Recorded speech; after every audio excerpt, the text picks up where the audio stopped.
Welcome to Divisive Issues, the foul mouth spoiler-filled comic book podcast where we talk about comic books. I'm Sly. I'm Ryan.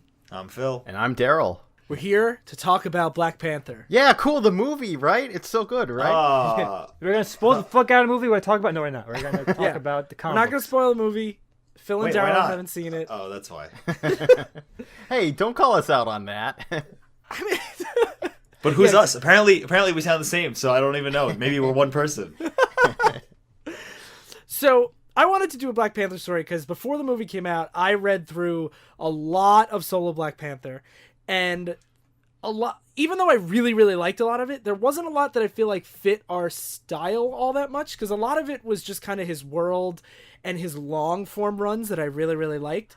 But there is one story that I wanted us to do that is from his book from the 70s, Jungle Action. Context important. It wasn't called Jungle Action because it's Black Panther. It's a book called Jungle Action about Yes. like Tarzan-like characters, and then Black Panther took that book over. Yeah, later on. I felt it Yeah. was so weird because I went back to the very first issue just to see what it was like, and then there's just some, like, you know, Conan the Barbarian mixed with Tarzan dude with some, like, lady in a bikini by his leg in danger. Yeah, that's happened a lot. Books would like drastically because like what happens was it was so much of a pain in the ass to set up like stuff with like the printing services and like getting on postage mailing lists like newspaper racks and stuff like that. So rather than make a new title, they will put like with the book's like doing poorly, they'll just like put a new character as a main character or like have a new focus instead. And, Yeah, you know. didn't they do that with, like, Action Comics, too? Exactly. Yeah. Yeah. Action Yeah. Comics was about like Action Comics and became just Superman. Oh, and Detective Yeah, Comics. exactly. And like even when characters would have like the Hulk's book got canceled after 6 issues, so he just like had a book where he shared it with I think it was Iron Man or like Yeah. and they both had 10 pages or something. Yeah. So like that was kind of the norm. So I do want to give a little bit of history of Black Panther. He was the first black superhero with superpowers. There were black comic book characters in the past, but he was the first like mainstream American superhero. In like the 60s, like and comics have been around since like the 1930s. Yeah, exactly. And he actually, a lot of people always ask me this, he predated the Black Panther Party. Yes. Oh, wow. Oh. Yeah. I did not know that. And there was a big controversy because when the Black Panthers, the movement started coming up, Marvel wasn't sure if they should be that political and have their character named after, you know, such a far left yeah. radical movement. So they actually changed his name multiple times to The Panther to Black Leopard. And eventually they're like, okay, he's the Black Panther again. Yeah. That's really I was 100% sure in my headcanon that he had it was like a slight nod to the Black Panthers. Yeah, no. I guess it makes sense that that like the comic book company would always want to take the safer bet, not Yeah. like So Stan Lee says it's a strange coincidence, but the Black Panther Party, they formed after, but they were the Lowndes County Freedom Organization was using the Black Panther logo. So it is possible that maybe he saw that and didn't. It's Stan Lee, so he probably didn't realize where he got the idea from. Yeah, if you follow Stan Lee, he will never be accurate about how anything started. Like you talk about how X-Men was, when he created X-Men, it was supposed to be Professor X's MLK, and Magneto was supposed to be Malcolm X. But if you actually read the 60s comics, you could realize Stan Lee didn't create any of that shit. That came later with Chris Claremont. Yeah. that's pretty Yeah. funny. And the thing with Black Panther is he showed up in a Fantastic Four story, and he pretty much is the Black Panther that we see in the movies. It's campier and like sillier, but he's from this secret country of Wakanda that's never been colonized and is like totally detached from the rest of the world. And he's a really interesting character because especially in comics at the time, that you didn't really see like black characters that were like really smart or technologically savvy. And there's people debate on if Black Panther's early stories are like problematic or progressive. And it's really interesting because he's still like tribal, like he's still like a tribal king, but it's what became kind of known as Afrofuturism later on, and I think it's really cool. I feel like it becomes really tricky always when you're trying to portray a culture that's foreign to you, because if you just make them like white people but with different like skin, then you're not doing, because cultures are different. But then if you're like making a caricature of their culture, then that's fucked up too. So like it's very tricky.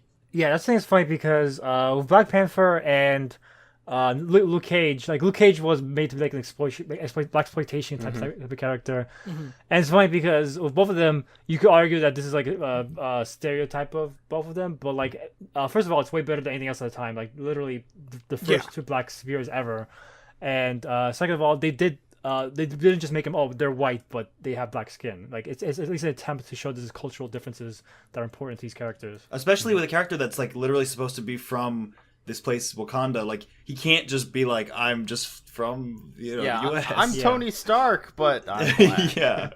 Yeah. So after he shows up in Fantastic Four, unlike a lot of major Stan Lee characters, he doesn't really get his own book for a while. He kind of bounces around guest appearances. So like he shows up in Captain America, he joins the Avengers, he shows up in Daredevil, and he didn't get his first starring title until Jungle Action. He takes over the book with issue 5 in the early 70s in 1973. Oh, poor Tarzan. Yeah, poor Tarzan. And in number 5, they just reprint a Black Panther-centric Avengers story, and then he starts in issue 6 with new stuff written by Don McGregor, and it was penciled by Rich Buckler and Billy Graham, not Reverend Billy Graham. Oh, shit, I thought. R.I.P. And this is also, so this was a critically acclaimed book that ran just from issues 6 to 24, but one of the things that it didn't sell well, even though it was still really popular. So it got canceled after issue 24. But one of the things that's really important here is it was the story. It's 2 stories. The first big Killmonger story, which the movie takes a lot from. And then there's the KKK story that we're going to talk about. And a lot of people consider that first Killmonger story to be the first graphic novel, because it's a very long, completely self-contained multi-issue story arc. And we talked about how, during Stan Lee's Doctor Strange, you could consider that the first graphic novel. But, it's really semantics. But it was a pretty groundbreaking series because it was a character that didn't have, his own real supporting cast. And they kind of just built this whole world of Wakanda around him over these, 3 years. And then the book ended, and he kind of went back into obscurity for a little while, where Jack Kirby... He's always kind of around. It's like he's always been a very core Avenger character, for example, but he's not a character that's been consistently a solo lead character. Yeah, and he'll have a book for a while, and then it'll go away for a little while. He'll have a book for a while, it'll go away for a while. So the guy who wrote this book, Don McGregor, actually is one of the main creative forces behind him, because he actually revisited his stories 10, 15 years later and told a whole big apartheid Black Panther story. That's fantastic. But it was kind of too big and long to do on the show because of this grounding in one of the first Marvel graphic novels. A lot of Black Panther stories are very long form political dramas. So it was kind of hard to pick one that I wanted to do. And I figured that the second part of Jungle Action, the part that was the last story before the book got canceled, was Black Panther coming back to America after really building up the Wakanda story and fighting the Ku Klux Klan, which is, I think, kind of right in our purview. Yeah. And also, it's funny because I didn't know that this is the only time the KKK show up in Marvel, which I would expect they show up in other times, but this is the only, they have a lot of KKK analogs, like the Hate Monger, but they don't have actual KKK that often. I thought they were going to completely cheese out and just be they're not the KKK, they're some evil demons. Yeah, because it starts with another cult that's the Dragon Cult. And I was like, because they're wearing purple hoods, and you're like, I was like, God damn, it's this again. The Hate Monger. He's like, I'm not the Hate Monger cult. They're all like, Hate Monger is great. Yeah, and the one thing I do want to point out, this is January 1976 to July 1976, so this is still pretty early in the social issues comics. It's not the first, but it's generally you wouldn't have the actual KKK in a book at this time at all. And even nowadays, we still don't really see that kind of explicit. Well, this is in the 70s was when the comics were getting very libby-lib, and this is where you got Jon Stewart in Green Lantern and stuff like that. This is when they really start pushing the envelope. It kind of fits into that era. Absolutely. So we're going to be doing Jungle Action 19 through 22? Yeah, through 22. So it's going to be a little shorter, but that's okay because it's really interesting. First off, I want to make a point that the worst part about this comic is that I don't think Black Panther himself, the design and the way he's drawn, is interesting at all. I have to agree. Because they shade him with one completely, like, just one color the whole time, and the only other color on him is the white of his eyes. Otherwise, he's very just like a navy blue figure that goes around. And even, like, when they do show details to his costume, it's just like he's, like, wearing shorts. Yeah. It's like his gloves and his boots, and that's it. I kind of like that, honestly. I kind of like the simplicity of his costume. I like the simplicity of costume, but I would kind of prefer it to be black and not blue. Well, that's how it was. That's how coloring was back then. Yep. No, I know. Everyone who was black was blue back But then. in his first story, it is black. In the Fantastic Four story for the I think he needs some contrast in color. It's sort of like in the movies that he has the white talons around his neckline. It's like that's a really cool Spoiler. contrast detail. But yeah, I don't think this costume is as iconic as like the movie one is. I think it's good for a '60s costume, especially since black wasn't a very prominent color. This is an era where everyone wore bright blue and red and stuff like that. So I think having an all black, even Batman didn't have all black back then. That's true. Having a all black costume in the '60s, I think this was a very striking, very bold decision. Like nowadays, it seems cliche because we're so used to like the '90s and stuff, with like everyone being goth. But in the '60s, no one wore black in the '60s. Yeah, where is his sunglasses and his choker? Everyone was always over designed in the '90s, where I think Black Panther just needs a little bit more to really design. Yeah, just I do think that the necklace and stuff works really, really well. Yeah, it doesn't. I will say that necklace and stuff is a very genius way to add complexity to this very simple idea of a fully black costume. Yeah. Mm-hmm. And so the outline of the story is pretty much Black Panther has a love interest at this time, Monica, who is from America, and during an Avengers story that I didn't read, she comes back to live with him in Wakanda, and she comes back to America because her sister was just found dead from an apparent suicide, and she doesn't believe that it was a suicide. So they come back, and they basically are, where are they, like Georgia or something? Yeah, they're Georgia. Yeah, and they fight the KKK. That's pretty much the whole story. Yeah. So it starts with like Phil and Darryl said, this like weird, they look like the KKK, but they're like in purple hoods and they all have like special sacrificial knives. Yeah. The thing that I immediately notice here is one of the guys is black. Yeah, I'm like, that's a tip off. That's not the KKK. Like, oh, well, yeah, and Black Panther notices that too. yeah. But I didn't I didn't know what the story was until I read it, so I was like, I hope this isn't the case. And so they're in a cemetery and they're like they're sneaking up on Monica, who is now reminiscing about her dead sister Jessica. And Panther drops down from a tree and beats up all these guys. And then a white guy drives up in his car and tries to help. And this is Kevin Trueblood, a reporter. Which is a Great name. Yeah. And they basically, this is when Monica reveals like she's from America, but she lived in Wakanda. She's coming back. And Kevin is explaining that he's been investigating the KKK and he thinks his sister might have uncovered the KKK through like her real estate job and through the local politics, and that he thinks he might be involved in why she died. And Black Panther's like, well, what do you mean the Klan? Like, that can't be the Klan. They had a black guy there. So he takes all these people to the police station, and the police are suspicious of like, well, this is like, they kind of... Because the guy comes in with a blue outfit and just dragging unconscious people, and he's like, I found these guys in the woods. They tried to kill me. Yeah. And they kind of like, I don't know how I feel about how this is handled, because at the time there were superheroes everywhere, but like Black Panther wasn't super well known, so I feel like it makes sense that people like, who is this guy just walking around town in a Black Panther costume? But it's also a world where like the Avengers has been around for a few years. So I don't know. That's it's like true. They walk the line in like a really kind of weird way. It's the eternal problem with a lot of Marvel stories where you want to have people be incredulous of superheroes, but at the same time, you're in a world full of them. Well, to be fair, like I said, Black Panther was the first black superhero. He was the first superhero to wear black. So like he looks like a super villain in a lot of ways. So like Yeah, that's fair. It's also really one part of the story that's dumb is that he keeps wearing his fucking costume even when he doesn't have to. Yeah, it's like at dinner and stuff wearing it. Like, and even the head part, he only takes off the mouth part when he needs to eat or drink, and then he puts it back on. I guess does he have secret identity? I guess he does, T'Challa. But like, it's just so fucking weird to have him. Yeah, it's weird. Yeah. But the one thing that I like about the story right away is as they're driving these people to the police station. Oh, that they all sit in the back together? Well, they're all sitting in the back together, but they're basically they're saying the Kevin Trueblood is like, usually the KKK doesn't like just show up and kill people. Like, these guys must be a different group.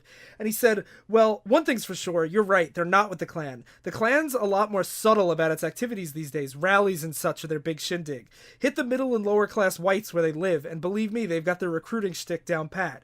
They use everything, the recession, liberalism. I tell you, they even have a great sense of drama, what with their burning crosses, but they try to keep any violence quiet and not traceable back to them. They aren't overjoyed by bad press. Yeah. And this to me, I was like, oh, he's leaning into these politics, because that's still a thing. Like, dog whistle tactics and hiding behind, like, oh, we don't lynch people, but like we do these other things is a huge problem now. And this was 40 years ago.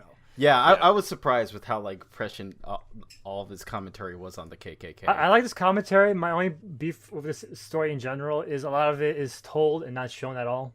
Like, none of this is ever shown. Oh my God, Sly! I can't believe it. We agree on one thing. Oh my God! Because you're both fired. It's divisive issues, not fucking conformity issues. Darryl and Sly, you're fired. Don McGregor has really cool descriptions sometimes, and he gets really personal with his people that I always enjoy. But he's very verbose. He's too verbose. Yeah. And sometimes he'll throw out comments during an action scene or during like another scene that are offhanded and they take up real estate on the page. And he constantly covers what the artist is supposed to be doing, which is showing you what's happening. Who's the artist?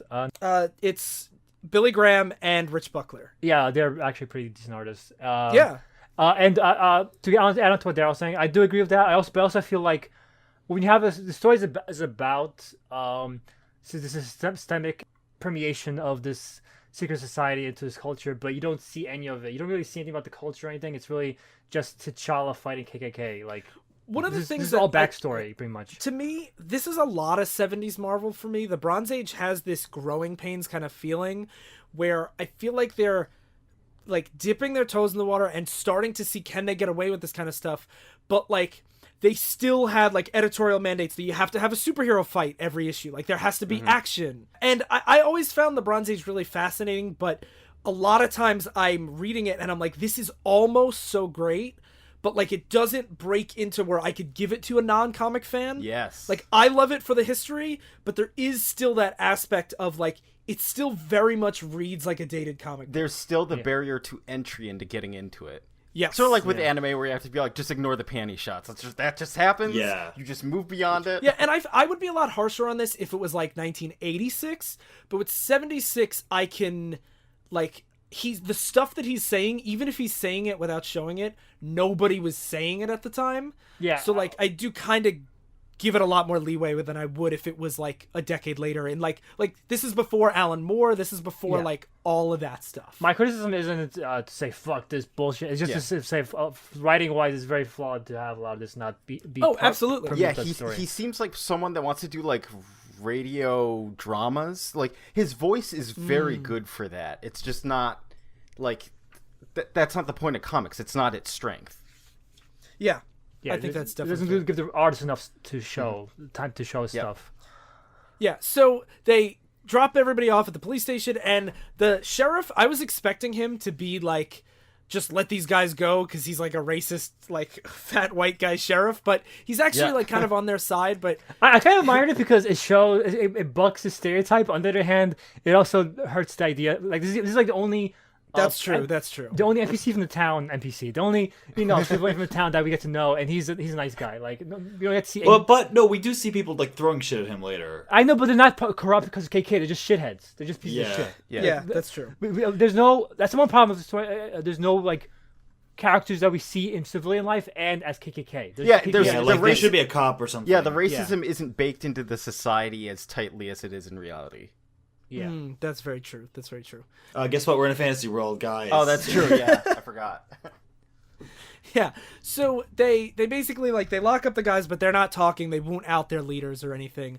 So Black Panther and Monica go back to, like, Monica's family, and they stay with her mom, and she cooks for them, and their dad just plays solitaire the whole time. The dad is such a weird character in the story, because he only plays solitaire no matter what's happening. They're, like, being firebombed by both the KKK and this other group, and he's like, but I almost have a red 8, or whatever. I do actually, I like his character a lot.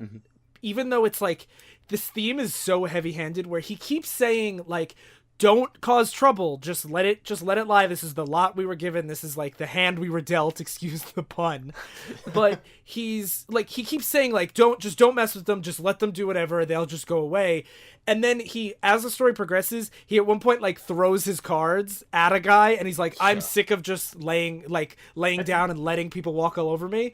And like, it's such a heavy-handed metaphor that like he was hiding behind his cards and then he literally throws the cards at him. But like, these original gambits. Like, fucking... But I get the idea of like the downtrodden older guy that's just like, why rock the boat? Like, it could be worse. And then he like is inspired by Black Panther to be better. Like, I get that. And I really, really like that. But it is like we said, it's really, really heavy-handed. I thought it was all right. I wasn't too offended by how like direct it was, where it's like, are you gonna let like all these people walk over you, kind of a deal. I'm halfway between that. I do agree with Ryan that conceptually it makes perfect sense. I do agree that I feel that there's times where they're getting firebombed and stuff like that, and he's still playing cards. And it's just like, for most scenes, like, if you want to set up that idea, it's like, there's so many scenes spent on this guy. Well, it's part of the absurdism there is that, like, him playing solitaire is the metaphor for, like, trying not to raise too much trouble as a black person in 70s America. Yeah, definitely. Like, that's why I like this, that he never explicitly says it's like, we try not to stir and cause up trouble and stuff. It's just like, I'm just going to focus on solitaire because that keeps me, like, okay and safe. Yeah. And, like, solitaire is, like, the most solitary, out of everyone's way thing you could do. He doesn't even play in the house. He sits outside. Yeah. And, so then, while he's playing, the KKK and Dragon Circle are both converging at their house at the same time, and Black Panther basically just beats them all up. And they're throwing a Molotov cocktail at the house, and he jumps out the window and catches it and throws it away. Like, they're not just here to hassle them, they're here to destroy their house. I want to ask this, because here they say the Purple Dragons and the KKK are unaware that they're both converging in the same house. Are they the same organization or not? Because I didn't get that at all. I think they're not. This is such a weird part about this arc, is it doesn't conclude on a lot of different things. Well, the problem with it is the book gets canceled. Yeah. Because it never states what the relation is. Because it seems to say there's a relation between the two of them. And that's one thing that I find this story so interesting, is this was like a critically acclaimed, groundbreaking story, and yet the book, like, they couldn't even keep the book afloat. You know what I mean? Like, where normally we would see, like, oh, can you believe this? Like, this should be a top seller. But it's such a small seller that they didn't even let him finish it. And they gave him the book again, like, 15 years later. Like, it's, or I guess it was, like, probably, like, 10 years later. But, like, that's crazy. They actually have a sequel story, but it's from a different writer, too. Yeah, so there is, a lot of these questions aren't answered, but I have a hard time blaming Don McGregor for that. Yeah. And there's, it's at this part where he's fighting with the KKK outside after they throw the Molotov in and he throws it back, that illustrates best why Don McLeod is, his dramatic voice is really strong, but again, like, you don't even need to read the comic to know what happens. Like, he writes, The night explodes, the darkness burns intensely at the moment of the impact, and it begins a chain reaction of movement. The Panther crouches, trying to isolate the separate sounds and sights that explode with the same kind of fury as the bomb. Objects move against the moon and trees, car engines turn over, a desperate sound seeking to gain flight. The horses erupt into motion, their panic hangs in the air like an acrid smell of gasoline and burnt grass. The Panther leaps, choosing his initial target, and he takes the hooded rider out of the saddle. The two of them crash to the earth, but only the Panther lands on his feet. And that's 2 panels of him jumping. And here's the question for me when I like with what Daryl's saying, like, why does someone like this not just write a like not comic, like a book? Like, they obviously just want to write and not. Well, that's the funny thing. A lot of people, like, Stan Lee wanted to write real books, and he got into comics because that's what his publisher was selling. Like, it's funny because they were writing a lot of comic book writers were actual wannabe writers who got stuck writing comic books. So keep that in mind. Yeah, that's what definitely felt like seeing it here, where it's like I feel like, is he torn between two mediums right now? Well, he originally started as a horror writer for comics, and I feel like that style makes more sense in a horror book. Yeah, especially like the description of senses, like the smells of things and how they look. Yeah. That's lends itself well to horror. And so, that's the end of the first issue. Oh yeah, but Panther beats up the shit out of those guys, Yeah, he beats up everybody. and then he wins. Yep, and the dad's like, "Oh, look, I found my red jack." So next issue opens up, and this is the worst issue out of all four, unfortunately. Yes. It opens with Black Panther wearing his Panther costume while in the grocery store. Pushing a cart, like crouching behind him. Yeah, and It's so strange looking. and Monica's yelling at him, saying, "Stop squeezing this Charmin!" And he's like, "This is against the law to squeeze this Charmin, Monica." that's really what happens. It's really weird. And this is where like I actually like some of the narrative dialogue. This is where it starts suffering, where he has to start writing campy '60s as comic stuff, because they have while they're shopping, the narration says, "Dangerous for Black Panther and Monica Lynn. The special of the day is bargain basement death. Silver jacket edge knives that are guaranteed to be effective, and all sales are final." Yeah. It's because like what's happening is while they're shopping, the KKK are like preparing to gang up on them. And their plan is to make no, it's not even part of the plan. It's coincidentally an old lady shopping for canned food for her cats, because she's probably like old crazy cat lady. Oh, he says it. Yeah, he explicitly says it. Yeah, she has 9 cats. And while she's she's distracted by Black Panther's scandalous outfit, and she knocks over the cat food, and all falls on her. And this is such a dangerous moment with all the cat food, those tiny cat food tins falling on this old lady, that Black Panther has to rush to her rescue. And I feel like what he's trying to do here is show that, like, because the police show up and they start fighting Black Panther because he started fighting like the KKK. And they're in like plain clothes, like they're not in hoods or anything. And I think what he's trying to do is show that like they can't be safe anywhere. Like they go about their regular day and get attacked because they're black. But it's not like he shouldn't be in his costume. It like ruins the whole thing. You could use it as the metaphor for black people can't take off that costume. Oh, he's so deep. Like maybe that's why he's always walking around with it, because like he can't remove it. Yeah, he's like Batman. This is my true mask. It's hard because like I think she tells him to take off the costume, but like he never really says that much back to her about like, because he could plant the seed being like, I'm unable to, or like I have to stay in this costume. He's just like, no. like I don't think people are gonna recognize him as T'Challa. He's not even from this fucking country. Yeah. But like this could have been the message if they showed other people reacting to this, but they never show anyone reacting to this, because they threaten Monica out in the open, but they don't see anyone looking at these guys while it's happening. So as far as we know, everyone's focused on Black Panther. Like that could have been the way to show like maybe Black KKK is like more acceptable than they should be in this culture, but we don't get to see that, so I'm just tossing that in there. Yeah. So yeah, everyone's distracted by Black Panther. KKK is threatening Monica and saying, "Oh, stop investigating your sister's suicide because it'll lead to us." And Black Panther sees them threatening Monica, and he starts fighting them. And then we get some dumb jokes about from the crowd while this is happening. What was it? The guy falls over the counter, and she says, "I hope this isn't a purchase. I haven't even figured out what's a tax-deductible item or food stamp item yet." Yeah, I hated this fucking scene so much. That's why I was saying you can like with this writer, you can edit some of this stuff out. It's like you don't need that. And it's only half the issue, but it's so glaring how weird this scene is. Yeah. And especially considering the dark subject matter. It's exactly. Yeah. Here's another missed opportunity in my book, because the cops show up and they're not related to the KKK at all. They're just assholes. They show up saying, "Oh, well, what's going on here? Black Panther, answer our questions." And he's like, "I gotta stop those criminals." And they're like, "No, you listen to us," and start beating the shit out of him. Yeah, you ain't going nowhere, and he pistol whips the Black Panther. And then everyone in the whole store just starts throwing shit at him. And like it's not because they're like, "Oh, we hate Black Panther, or we hate you because they're black." They don't even know he's black. As far as they know, he's white. Yeah. They just see him because he's this weird black guy. He's weird black costume guy. I have to clarify that all the time. Weird black costume guy standing in the middle of nowhere fighting guys. And like I couldn't believe even the cat lady took a can of that cat food and beat him with it until he like was bleeding. Yeah, and he's like, "You have a scar that he'll never heal ever." Yeah, the writer's like, he'll carry this for till the end of his days. Like all the villains he fought, no, but this cat food can. Like that this, got him. like this scene with, if he was just in plain clothes and the cops show up and Black Panther is defending Monica from the KKK and they go after Black Panther because he's like the black guy creating a scene, that could be very powerful. Yeah. But it's not. It's an old lady beating him with cat food. Yeah. And it's also Black Panther has super strength, but all these people they make a big bullshit excuse that the storm is so the music's so loud in the storm and his lights are so bright that he's so disoriented. I'm like bullshit, fuck off. Yeah. I really just hated that so much. Actually, I'll be honest.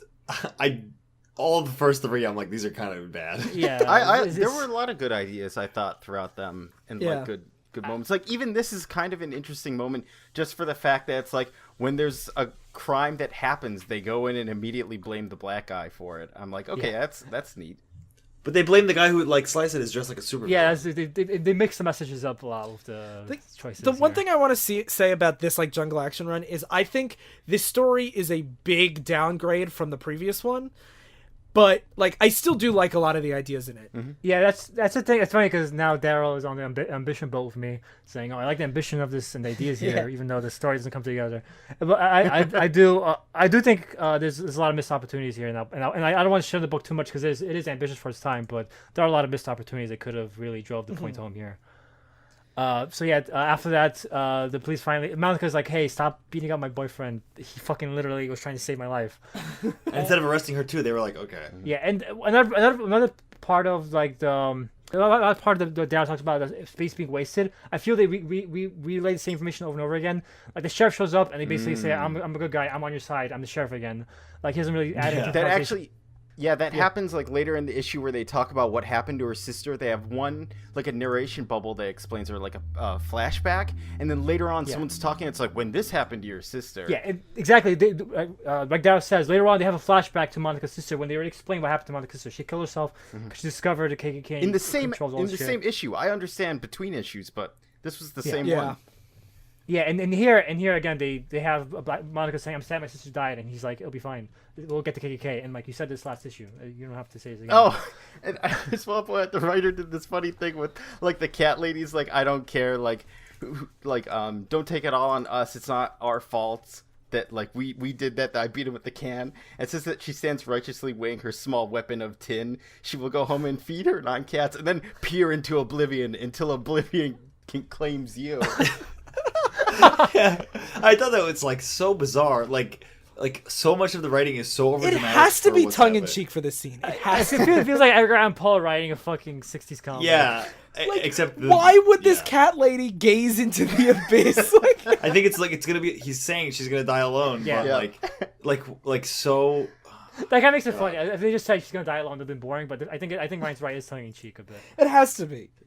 So then, what happens to the second half of this issue? Yeah. So then, for some reason, I don't think it explained it. I made the comic share explains it that there's a rally.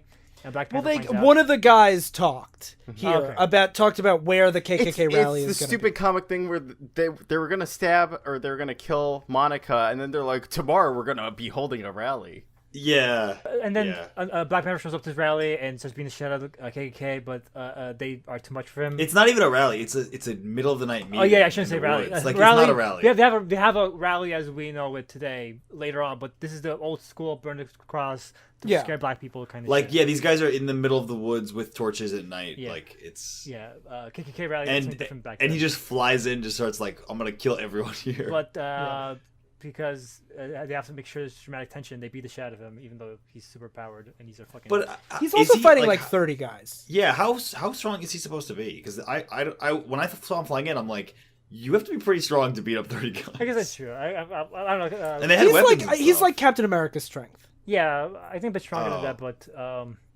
don't know. Captain America, I always feel like is always shown stronger than he should be. Even if you're really strong, like. That's a problem for another time, I guess. Phil, he can fight the Hulk.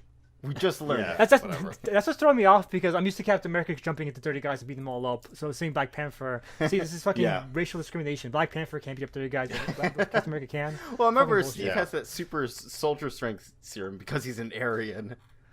Well, Black Panther has his magical herbs because he's an African. Like it's all that's like the archetype that they lean into for both of them. But yeah, so then while this is happening, there's another instance of showing not telling that I think is kind of a waste opportunity because True Blood was like his character, we didn't talk about it much, but he's very much like a idealistic, like I'm a journalist, I'm going to save the world with my journalism and find the truth about this KKK conspiracy. And then he says that first issue, next issue he's like, I'm already disheartened.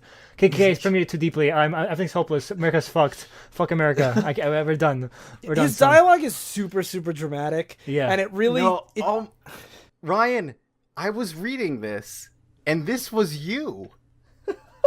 It is really... Ryan does talk like this. Something wrong was happening like in America, and I discovered it, and the idealism that hadn't withered away in me rose up and said, blast it, we're going to do something about this corruption. I still believe in this country. I know that's unfashionable these days, and sometimes knowing much of our history, I wonder why I still believe. But I know why. I believe in the fairy tales, the myths I was taught in schools, the values this country was supposed to stand for. I still believe in those myths. And if this country isn't perfect, so what? Nothing is. We'll keep fighting until America lives up to the things it proclaimed it was. And I really what I sound like? Yeah. This is a very, traditional, not traditional, like a very common trope character, the idealistic reporter who's like, I'm going to cover the truth and like, like the Watergate kind of shit. Yeah. But the problem is like this is the second time we meet him after he was idealistic. Like we never see him get why is he this hard now after last issue he was so hardened? I don't know. Yeah. Well, I was gonna say that I felt like he was like this like liberal white guy that was trying too hard to show how much of an ally he is, but apparently that's me, so fuck me, I guess. Yeah, fuck you, Ryan. Yeah, fuck off, Ryan. It was more just about like, I like that he's both an idealist and also someone that's like still struggling to do the right thing, because I think that's like a lot of people with privilege, that we're all like kind of idealists that like... Yeah, the thing that I like about him a lot is that everyone else, like all the white people he knows, told him it's not worth it. Like, just give up. It's not worth when they'll threaten you. Like, just stay quiet. Just be the white model. His family and stuff is threatened, and he's like, I'm literally putting my wife and kids on like at risk, but I have to. And I thought that was really interesting. But again, he says that. We never meet any of his family. I don't want to point out one line I really liked. He says, I don't want to be scared, but somebody somewhere made a terrible mistake. They made me a moral man. Oh, yeah. That's a good one, That's a very poignant line. I love the panel juxtaposition, because as this is going on, as the Black Panther is fighting the KKK and getting beat up, it's all the center of the frame for like the last 6 pages.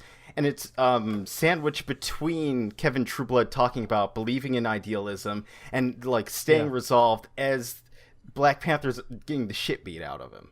It's like this really cool, like, how do you resolve this kind of like the evilness in the world with what you think people are like? Which I think is kind of like the theme of this whole arc, which we'll see in issue 4. Yeah, and ends with issue ends with Black Panther being crucified and set on fire. Not crucified, tied to a cross. Yeah, he's tied to the cross. Yeah, they should clarify. Yeah, tied to the cross. That is set on fire. Yes, that's a pretty powerful image to me. They beat him and they tie him to a cross and burn the cross. Like that's serious business. Yeah, this is why Reverend Billy Graham wanted to draw this. But especially like, at this time, like, that is not how villains beat heroes. Like, they would be tied to giant typewriters. They wouldn't be tied to a cross and set on fire. Yeah. So, the next issue, the end of the story arc opens up with him on this cross burning to death.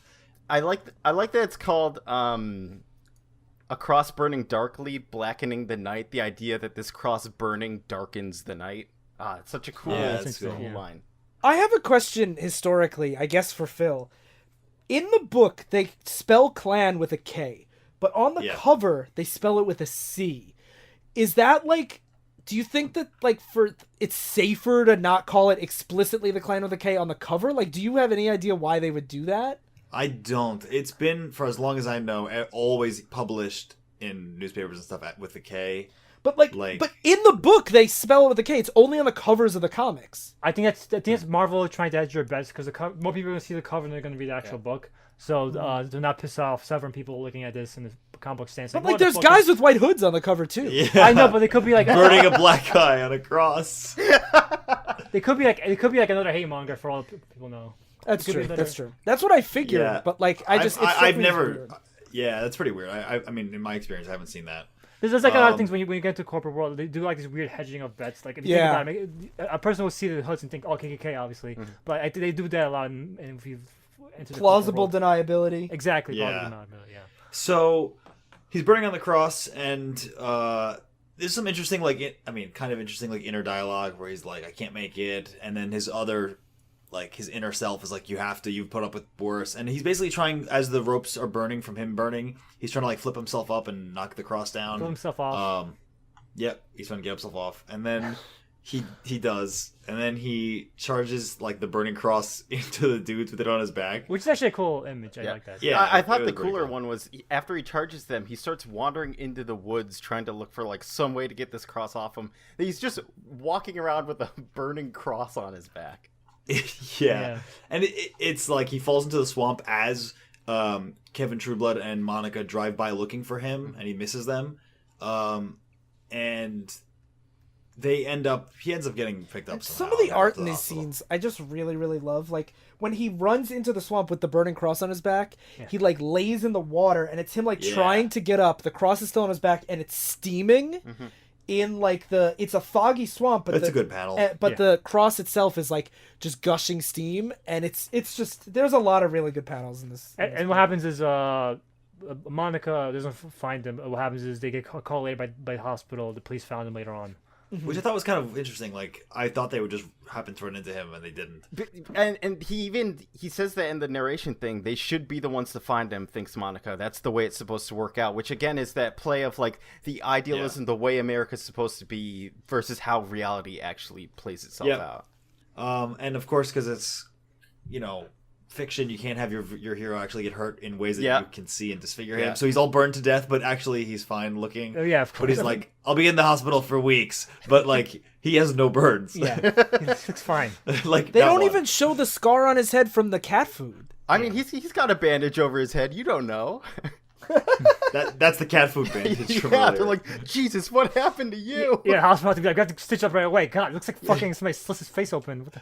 You'll be scarred for life.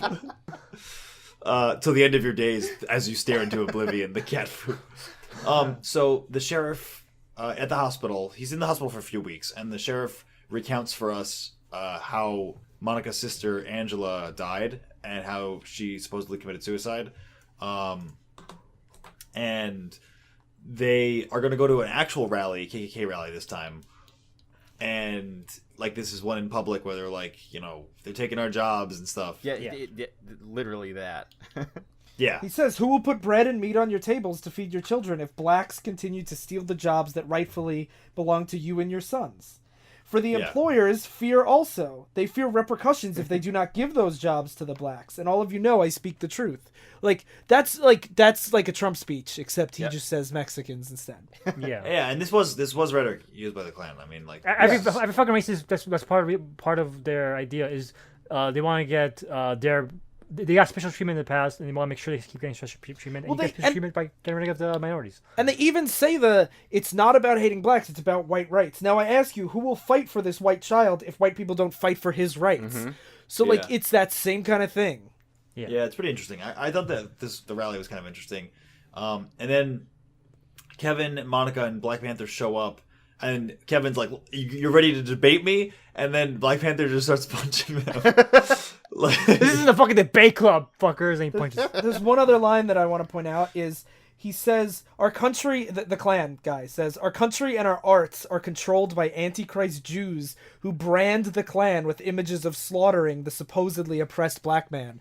And I literally saw people after Charlottesville say oh, they're not really Nazis. They were, those are Antifa deep state operatives. That's a thing that people still do. People don't change that much in 4 and years. they claim that violence wasn't that ever happened, and then they're like, actually, you burned Black Panther on the cross, you fucking assholes. And then we have not burned any man, the Klansman says.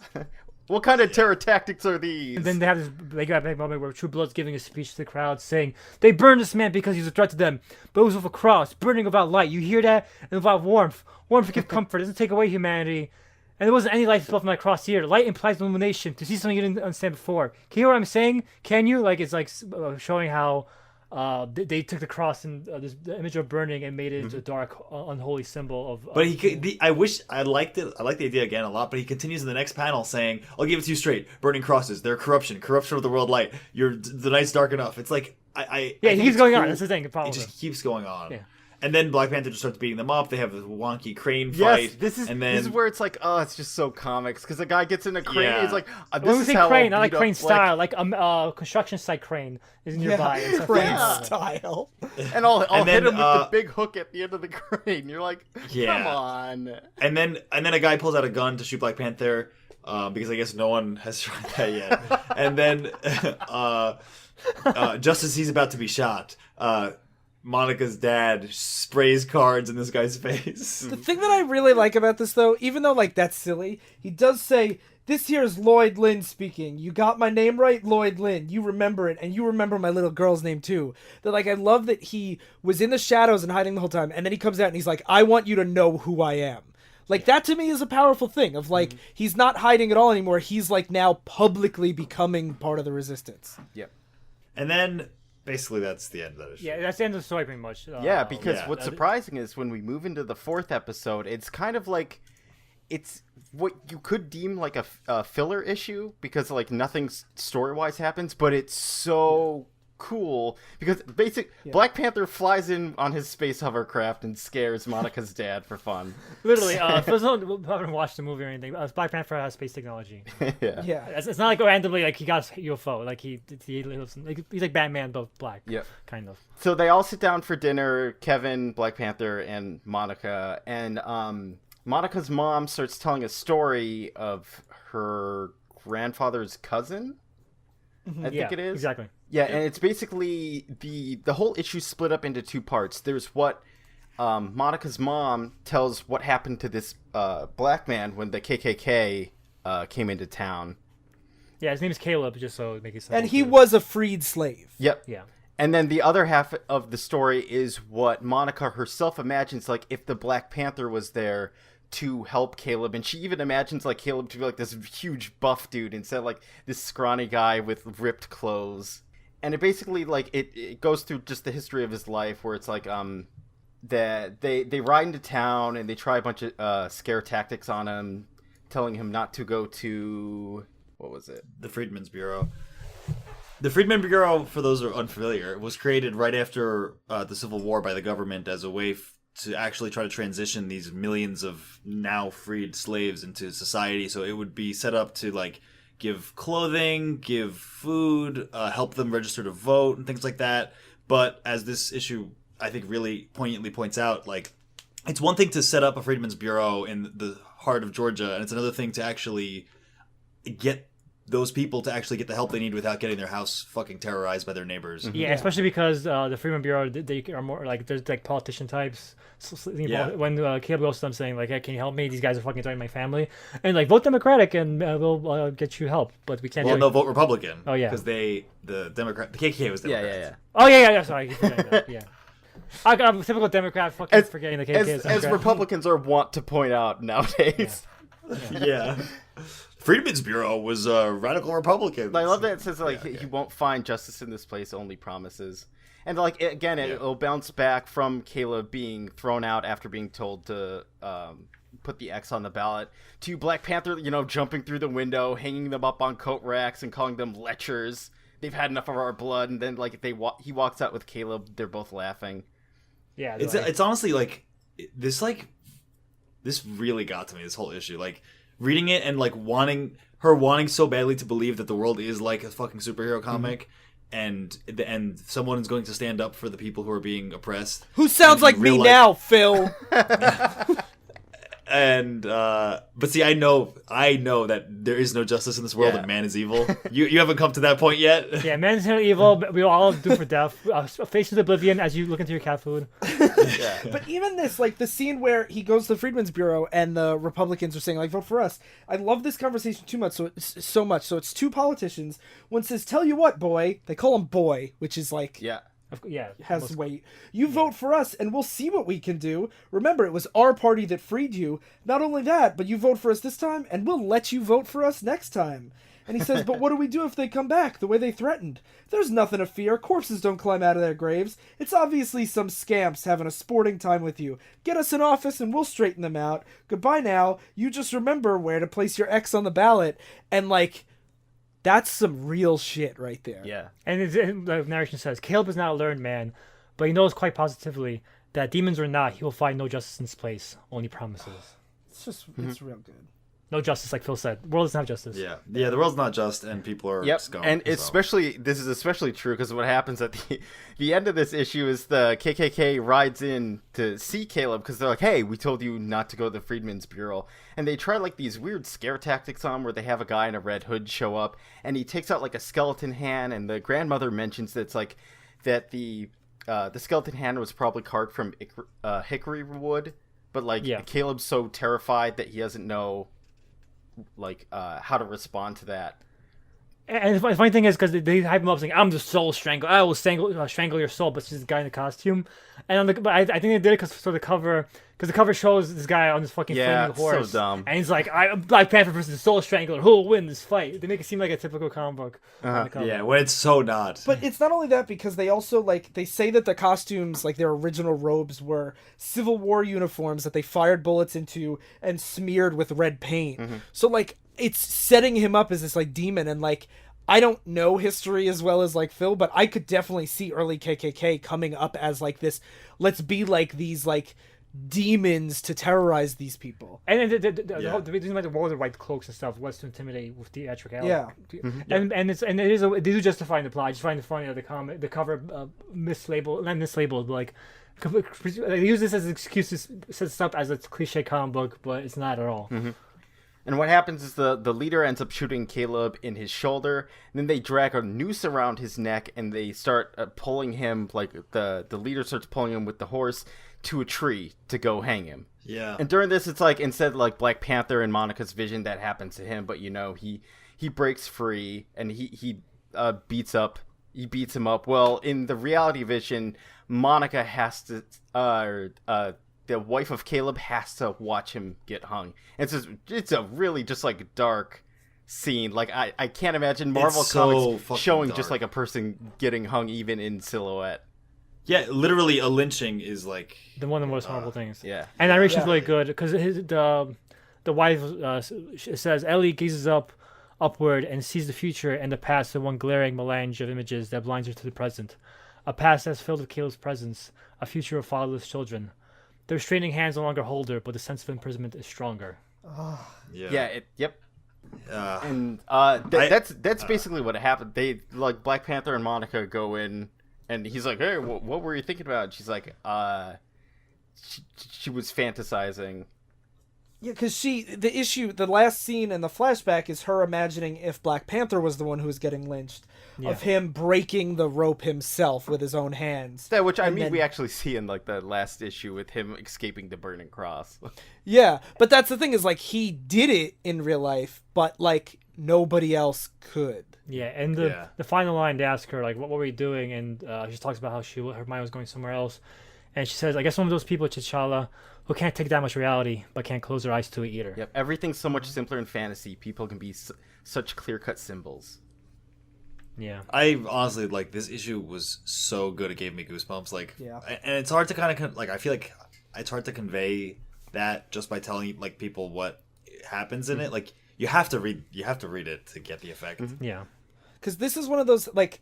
The first story, I was like, this is pretty good, because I was looking for a Black Panther story for us to do, and I was like, I could see that, and then this last issue, I was like, yeah, okay, we could do this, I think, because I've never read a story like that, even now, and this is, 40 years ago. It's because this is like, it does the really cool things that comics rarely kind of do, where they're like, let's like, take a realistic kind of look at humanity, but we also play to the strengths of comics by like, juxtaposing the two ideas of what actually happened and what superheroes are supposed to do. Yeah. Yeah. And having the parallel storylines, I think comics do that style very well when they do it. Yeah. More so than other mediums because like you can literally have it on the same page. You know? You can have them side by side happening really simultaneously. It's kind of like how I remember always like falling in love with Watchmen because of the Dr. Manhattan on Mars scene. Like, the like going through time, and I'm like, wow, like this is a pretty uniquely comic thing. Yeah, you can do things with panels and spacing. Yeah, that, like that's unique to the medium. And it was crazy to see like this actual fucking like lynching happen like almost literally next to this like fantasy version of like Black Panther coming and saving the day. Yeah. I thought it was so good. And especially, like, I forgot to mention this one thing, but in the Black Panther version of that history, when he knocks off the hood of the KKK leader, he's just a skeleton. Because it's like, he's so evil that he couldn't be human, you know? Yeah. Where it's one of those things where it yeah. is magical, not topical, where it's actually, like, the reverse. Yeah. But no, Yeah.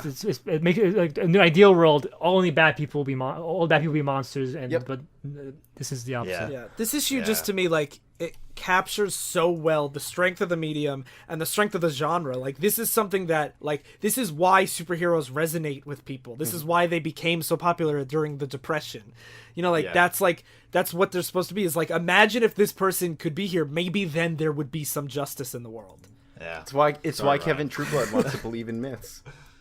Yeah. Yeah. So I highly recommend I know we don't do recommendations or whatever, but this is collected in Panther's Rage. It's a Marvel Epic collection that has Don McGregor's whole first run. And then there's a second trade written by him that I think is leagues better than this one called Panther's Quest. And it's him going to South Africa in the early 90s and Him being Black Panther, not Don McGregor. What did I say? You said Don McGregor wrote the story and he went to Africa. That's Oh yeah, it's about Black Panther going to Africa in the early 90s and kind of dealing with apartheid there. And I think he definitely evolves where like all the stuff we were talking about of like the dated 70s stuff, I found that stuff gone in Panther's Quest, and it was very much like held up super well, and I really recommend both of those books. And a lot of it is probably editorial, because the editor of this is Marv Wolfman, and like we did a few Marv Wolfman stuff. I can't remember what, but like he's kind of hit or miss as a writer, but from at least from what people at the time said, he was very strict as an editor. So I think, especially what this wasn't common at the time, I do think a lot of the story's faults might be because of editor, or at least I can see that. Yeah. I want to recommend Eyes on the Prize Civil Rights Leader. Throwback joke. Eat shit if you haven't listened that far back. Yeah. If you're a real fan, you'll know that joke. Unless if you're not, you can fuck off. Yeah. So would you guys read more of Don McGregor's Black Panther? I kind of want to see what the Killmonger stuff, like his original arc, would be like. I would, but I'm not like super jazzed on it. But I'm interested enough that if you were like, please read, I would. Yeah, if it was anything like the fourth issue we read. I would say that it's more his second run, Panther's Quest, is much more like that than the Killmonger stuff. The Killmonger stuff is still really cool, and if you're a fan of the movie, you should definitely read it. So yeah, cool. So thank you guys for listening. You should rate, review, and subscribe on iTunes and all that stuff. And yes, it does really help people find us. And you should also check out all the other shows of the Comrade Radio Network. I want to plug Oops, I Talk Politics, our other podcast, the four of us, because this was a pretty political Divisive Issues episode. And if you like that kind of commentary, you know, we have a political podcast. And I do also want to mention my other podcast that I don't mention a whole lot. We'll get it right next year, An Adventure in Cinema, where we guess the plot of a movie for a whole year, because we're almost done with our first season. So we're going to be watching the movie We Bought a Zoo soon, and Sly has been on an episode, and Sly has also designed our merch, so everyone should listen. We just released a mailbag episode that was really great, so yeah, everyone should check it out. And that's all I got. So Sly, take us away. Thank you all for listening to Divisive Issues. I've been fighting Crane style. God damn. I can't top that. I've been learning how Phil, Sly, and Darryl really feel about my long rants about justice. I finally found the Red Jack. And I've been staring into the abyss. Staying continuity.